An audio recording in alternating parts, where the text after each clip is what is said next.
Барлығыңа сәлем достар, сіздермен бірге киношолу арнасы. Бүгін біз 2020 жылғы жарық көрген «Панаклоны» фильмін талдайтын боламыз. Видеоны соңына дейін көруді ұмытпаңыздар. Уберите руки от телефона, не трогайте телефон! Оқиға 2007 жылы 24 жасар Черри есімді депрессиямен ауыратын жігіт банк тонамақ болады. Бұл оның алғашқы тоналары емес. Жігіт ғимаратқа кіріп кассаға барады. Стендтің артындағы қызға қараған кезде ол түсініксіз қайғы ойларға батып естеліктерге енеді. 2002 жылы Черри университетте оқыған кезде ол әдемі сыныптасы Эмилиге назар аударады. Сабақтан кейін қыздың өзі жігітке келіп әңгімені бастайды. Жігіт тілін жұтып не айтарын білмей қалады.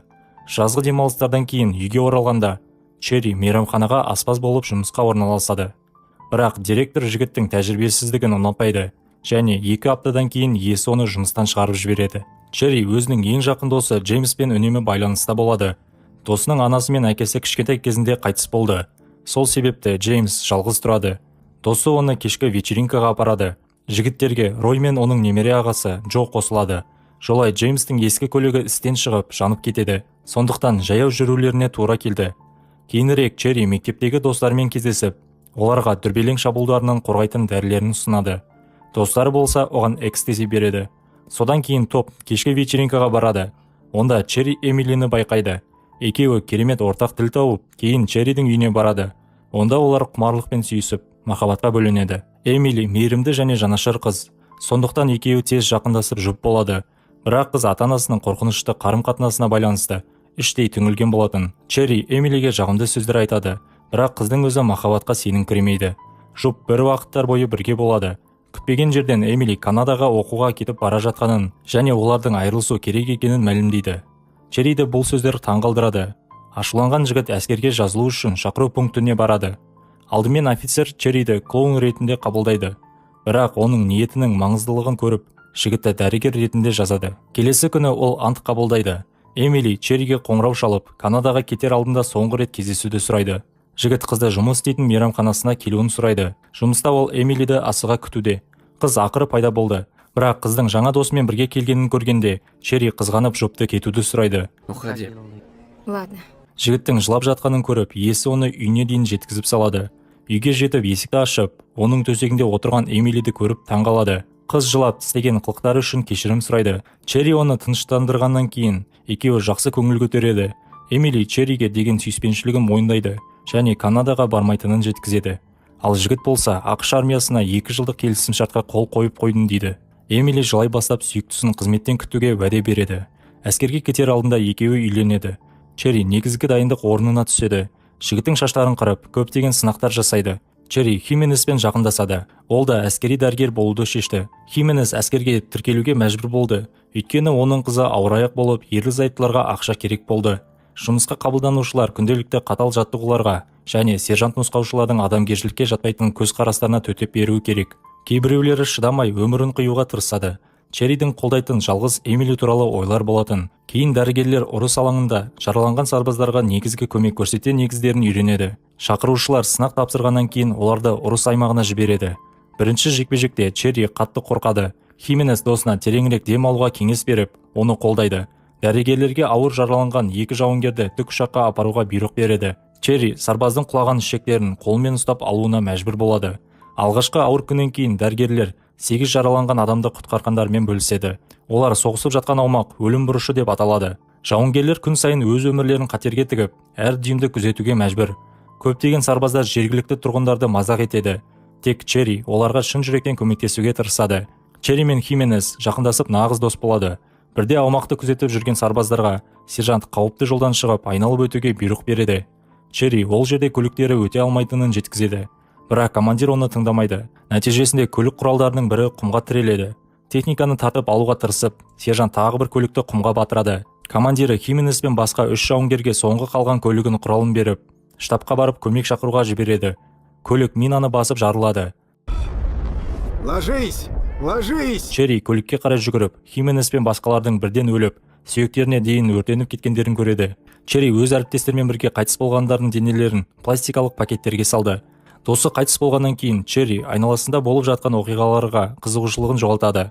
Ол Эмилимен ұзақ уақыт телефонмен сөйлессе де, бұл оған көмектеспеді. Ақыры 2 жыл қызмет аяқталған кезде Черри үйге оралады. Оралған сарбаздарды қала тұрғындары жылы қарсы алды, ал Черри ерлік үшін медаль алды. Дегенмен бұл жігіт үшін ештеңе білдірмейді. Оны қуантатын жалғыз нәрсе Эмилимен көптен күткен кездесу болды. Қыз жігітті ата-анасы алып берген жаңа үйіне әкеледі. Күндіз жігіт құрылыста қосымша ақша табады, ал кешке Эмили жұмыс істейтін колледжде оқиды. Жұп қарапайым өмір сүреді. Тек түнде Черри жарақаттан кейінгі синдромнан зардап шеккеннен ұзақ уақыт ұйықтай алмайды. Жігіт тағы да дүрбелең шабуылдарын жеңу үшін дәрілер іше бастайды. Көңілі түсіп ренжіген Эмили де оның дәрілерін ішеді. Осы уақытта Джеймс есірткіге толығымен отырып, түнде Черридің терезесіне кірем деп, бірақ кездейсоқ басқа бір үйге кіріп қамауға алынады. Черри досы үшін кепілін төлейді. Содан кейін ол үнемі жігіттің үйінен шықпай, екеуі бірге есірткіге тәуелді болады. Эмили күйеуі үнемі есірткімен болғандықтан оны дәрігерге баруға көндіреді. Дәрігер өзінің қорқынышты психикалық жағдайына шағымданған Черриді тыңдап, оған тек дәрілер жазып береді. Бұл туралы білгеннен кейін Эмилидің қолдары түсіп, күйеуімен бірге көп ұзамай есірткіге тәуелді болып, лексикадан героинге ауысады. Әрине, мұндай өмірмен ерлі-зайыптылар ешқашан ақша таба алмайды. Черри келесі дозаны алу үшін барлығы кокс деп атайтын Баррига досына есірткі алуға барады. Баррига қарызға беруге келіседі. Егер жігіт біраз уақыт бойы сейфті ұстаса ғана. Черри, Эмили мен Джеймс бірге сейфті бұзып, ішінен есірткіні табады. Үшеуі есірткінің бір бөлігін пайдаланады. Таңертең полиция үйіне келгенде, олар қалған есірткінің бәрін дәретханаға төгеді. Әзілдеген коксты табалдырығында көреді. Ақмақтардың барлық есірткілерді жойғанын білгеннен кейін, кокс ашуға түсіп, сейфтің иесі қара гангстер олардың бәрін өлтіретінін түсіндіреді. У меня есть план. Черри банктерді тонауды шешті. Кассирдің алдында менің қолымда тапанша бар деген жазумен жазылған қағаз ақшаны көрсетеді.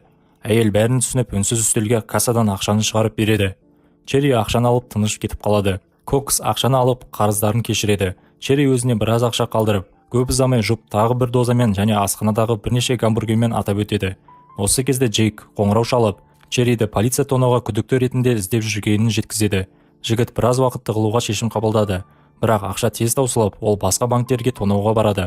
Мекемеде кассирге қауіпті жазу бар ақшаны көрсетеді. Оның тәуелділігіне байланысты тонауларға қарамастан ол үнемі коксқа ақша қарыз. Бір күні ерлі-зайыптылар қатты зардап шеккен кезде Черри Эмилиге тым көп дозаны енгізіп, қыз артық дозадан есін жоғалтады. Дәрігерлер қыздың өмірін әрең сақтап қалды. Эмилидің анасы болған оқиға үшін Черриді кінәлап, қызын жалғыз қалдыруды сұрайды. Алайда Эмили көп ұзамай медициналық орталығынан қашып, Черримен қайта қауышады. Жігіт оны қайтадан жіберуге тырысып, оған сәйкес келмейтініне сендіреді. Эмили бас тартып онымен бірге болғысы келетінін жеткізеді. Тағы да ақша керек болды. Ол Джеймс пен Кокспен жақсы ақша алу үшін бір уақытта бірнеше кассирді тонауға келіседі.